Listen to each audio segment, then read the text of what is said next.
911, what is your emergency? I'm at SeaWorld, at the G pool.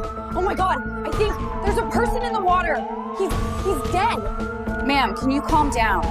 You're saying a killer whale has a person's body. He's on his back, just lying there. The whale is swimming and the body, it's naked. I can't. Every single year, millions of us flock to places like this. We go seeking wonder. We crave a connection to a world that feels so much larger than our own. We buy into the narrative, the expertly crafted story of happy animals, smiling trainers, and a world where wildness is tamed, packaged, and sold for a price. We believe in the magic. We believe in the safety. But what if that story is a lie? What if behind the dazzling spectacle, the clapping crowds, and the thumping pop music, a different, darker truth lies waiting? What if the line between human and animal isn't just crossed, but obliterated in the dead of night, when the park is empty and the cameras are off? This is the story of Daniel Dukes, a man who saw the show and believed every word of it. He was an outsider, a lost soul searching for meaning, and he believed he had found it in the eyes of a killer whale.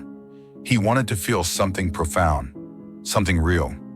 He wanted a connection that transcended the human world. He was looking for a miracle. But what he found was not a friend. It was a predator, a force of nature driven to the edge by a life of trauma and confinement, a living, breathing testament to the fact that you can never truly control the wild. His story is a chilling reminder of the price of hubris, of the danger of believing that a concrete tank can ever truly contain the untamed heart of the ocean. In the cold, dark water of that SeaWorld tank, Daniel Dukes learned a lesson the hard way, and his body, discovered draped across the back of the most infamous orca in the world, would become a horrifying, silent warning that echoed across the globe. To the world, Daniel Dukes was a nobody, a drifter, a name in a police report, a mugshot, a footnote in a larger, more sensational story. But he was a human being. He was a 27-year-old man, a son, a brother, a person with a story, however fragmented and tragic it may have been. Born in South Carolina, he was a restless soul from the start. He never settled down, never held a job for long. He was a wanderer, a man who seemed to exist just outside the frame of polite society. His life was a series of petty crimes and desperate attempts to find his place in the world. He had a history of trespassing, of stealing small things, of living on the fringes. He was a person in constant motion, both physically and emotionally. His family would later describe him as a dreamer, an eccentric with a deep, almost childlike fascination for the natural world. He was particularly drawn to the ocean, to the mysteries of the deep, to the power and grace of marine life.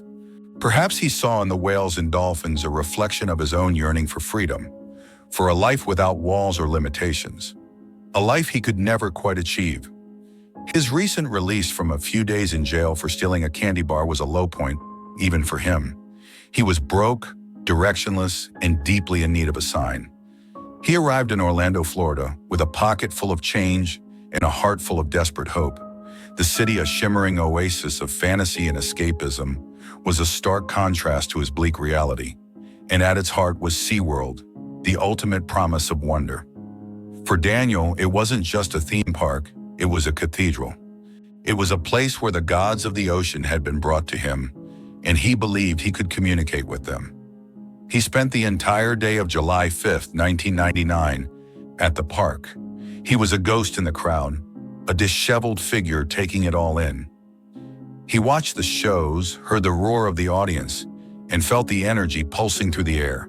But his eyes, his entire focus, kept coming back to one whale, one presence that seemed to fill the entire stadium with its power.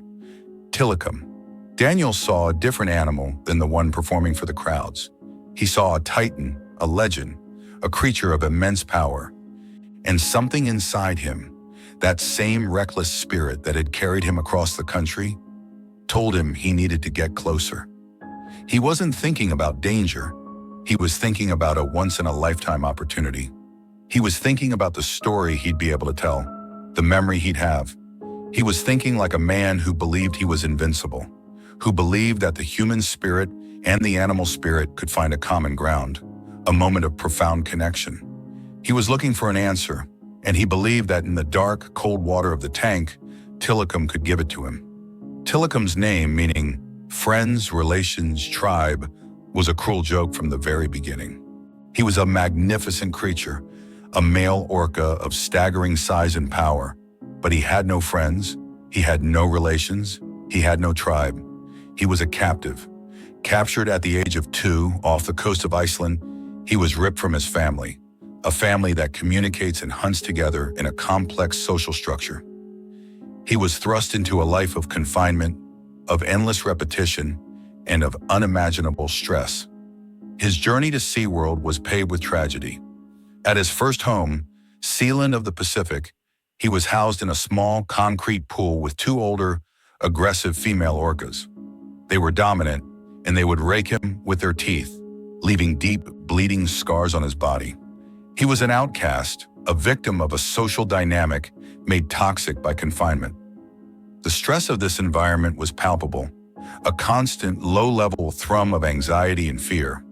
It was a pressure cooker, and it was only a matter of time before it exploded. The explosion came in 1991, during a late-night incident that still sends a shiver down the spine. A young part-time trainer named Kelty Byrne, who was an accomplished swimmer, slipped on the deck and fell into the pool. What happened next was a horrifying display of what years of frustration and confinement could do to an animal. Tilikum and the 2 females began to toss her around like a toy, pulling her under the water, preventing her from reaching the sides of the pool. She screamed for help, but there was nothing anyone could do. The whales would not let her go.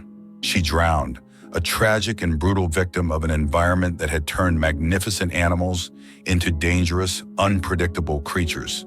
The incident was a dire warning, a bright red flag waving in the face of a complacent industry. But Tilikum, a valuable breeding male, was simply sold to SeaWorld, and the show went on. The park had a strict, unwritten rule. No trainer was ever to enter the water with Tilikum. He was not a partner. He was a liability. He was a ticking time bomb. The park closed for the night, the crowds dispersing into the Orlando darkness, a sea of happy, tired families. But Daniel Dukes was not among them. He was a ghost in the system, a shadow in the darkness. He had found a place to hide, a quiet corner away from the prying eyes of security. His heart pounded in his chest, a frantic drumbeat of nervous energy and anticipation. He was alone, but he wasn't alone. He could feel the presence of the massive park around him, the sleeping roller coasters, the silent gift shops. He waited, his mind a maelstrom of thoughts and prayers and desperate hopes. He had a plan, but it wasn't a criminal plan. It wasn't about theft or vandalism. It was a pilgrimage. He moved through the empty park like a phantom, the silent pathways and closed gift shops, taking on an eerie, almost surreal quality. The smell of chlorine and popcorn still hung in the air, a strange, dissonant mix of chemicals and fun. He made his way to the breeding and research pool, the place where Tilikum was kept. He was a man on a mission, and that mission was to find a moment of peace, a moment of understanding. He took off his clothes, folding them with a strange, almost ceremonial precision at the edge of the pool. It was a final, poignant act of defiance, a shedding of his old, broken life. He was ready to enter a new one. He stood at the edge, a lone, naked figure silhouetted against the dark water, and he plunged in. The water was cold. It hit him like a shock, a brutal slap to the system. He gasped, the air leaving his lungs in a rush, but the cold was quickly replaced by a thrilling, almost euphoric sensation. He was in the water, he was in the tank, he was in the world of the whale. The dream was real. For a moment, the world of the living was behind him, and he was alone with a creature that he believed held the key to his redemption. He didn't know that the water he had entered was not a sanctuary, but a tomb. The clock ticked past midnight. In the silent darkness of the tank, Daniel Dukes floated, the water a cool, dark embrace. The initial shock of the cold had given way to a strange sense of calm. He was alone, but he wasn't. He could feel the presence of Tilikum, the powerful currents the whale created as he swam. He could hear the deep, rumbling vocalizations, the clicks and whistles that were so much more than just noise. They were a language he desperately wanted to understand. And then it happened. We don't know the exact moment. We can only piece together the horror from the forensic evidence, the shattered fragments of a violent encounter. Did Daniel swim toward Tilikum, reaching out a hand, a gesture of peace and friendship? Or did the whale find him, a sudden looming shadow in the darkness, an intruder in his tiny, confined world? What we know is that the encounter was not one of peace, but one of brutal, unbridled violence. The medical examiner's report would later paint a grisly picture. 37 separate injuries, abrasions, contusions, a torn scrotum. These weren't the injuries of a man who simply drowned. These were the injuries of a man who was pummeled, dragged, and brutalized by a force of unimaginable power. He was a plaything, a rag doll, in the jaws and fins of a creature built for the hunt. The water became a battleground, a hellish space of pure, primal terror. He was dragged to the bottom of the tank, his body slammed against the hard concrete walls. He was pulled and pushed, his skin torn, his bones bruised. The sound of his own screams must have been muffled by the water, a desperate, silent plea for help that no one could hear. The hypothermia and drowning were the official causes of death, but they were only the final act in a much longer, more terrifying performance. He was already beaten, broken, and terrified by the time the water finally filled his lungs. His body had been battered, his hopes of a thrilling adventure replaced by the cold, stark reality of his own mortality. He didn't die quickly. He died slowly, painfully, in the dark and in the cold, alone. His last moments must have been a horrifying realization that the creature he had come to worship was not a friend, not a gentle giant, but a force of nature, a prisoner driven to the brink by years of captivity and rage. The morning began like any other at SeaWorld. The first employees arrived, the sun rising over the meticulously manicured grounds.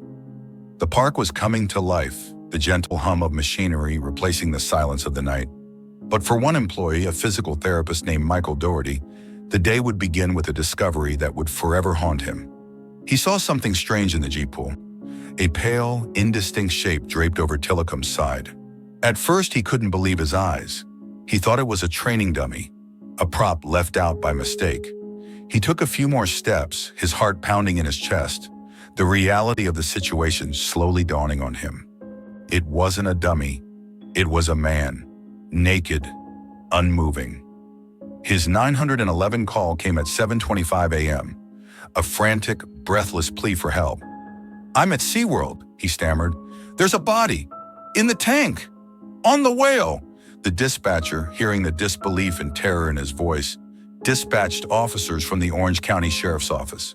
They arrived within minutes, their flashing lights a surreal, jarring contrast to the whimsical, pastel-colored buildings of the theme park. Crime scene tape was immediately strung around the area, transforming a place of wonder into a scene of unspeakable tragedy. Officers stared down at the pool, their faces grim, their expressions a mix of shock and bewilderment. They saw Tilikum, a creature of almost mythic beauty and power, gliding through the water, and on his back, the motionless body of a man who had made a fatal mistake. The recovery of the body was a tense and difficult process. Tilikum was not cooperating. He refused to be moved, swimming in slow, deliberate circles, his enormous body a barrier between the humans and their grim task. Trainers had to use special nets and their extensive knowledge of the whale's behavior to eventually separate him from the body. It was a macabre, painstaking operation, and all the while the sense of dread hung in the air like a thick fog. Once the body was finally recovered and brought to the medical examiner's office, the real story began to emerge. The neatly folded clothes at the edge of the pool confirmed Daniel Dukes' identity. But it was the autopsy that told the real story. The initial narrative of a man who simply died from hypothermia was unraveling, piece by gruesome piece. The media storm was swift and brutal. SeaWorld was under fire. Their initial claim that Duke's death was a result of his own trespassing and hypothermia was immediately challenged by the official autopsy report. Dr. Joshua Stephanie, the medical examiner, was clear. The injuries were extensive and brutal. He listed the countless cuts, bruises, and contusions. The torn scrotum was a particularly gruesome detail, a sign of extreme violence. He was clear. These injuries were consistent with a violent encounter with an orca. The public relations narrative was a lie, a carefully constructed facade built to protect a multi-billion-dollar corporation. Animal rights advocates seized on the incident as further proof of the inherent dangers of keeping such powerful, intelligent creatures in captivity. They pointed to Tilikum's history, the death of trainer Kelty Byrne in 1991, and now Daniel Dukes. They argued that these weren't isolated incidents, but rather a pattern of behavior, a tragic consequence of an unnatural life. They protested outside the park, holding signs with Daniel's face on them, chanting slogans about justice for Tilikum and an end to captivity. The public, initially sympathetic to SeaWorld, began to turn. They saw a corporation that was more concerned with its image than the safety of its patrons, or its employees, or the animals themselves. The incident was largely overshadowed by the deaths of trainer Kelty Byrne in 1991 and trainer Dawn Brancheau in 2010. But for those who knew the story, for those who had seen the pictures and read the autopsy reports, it remained a chilling memory. It was a ghost story, a grim reminder of what lay beneath the surface of the carefully curated world of marine parks.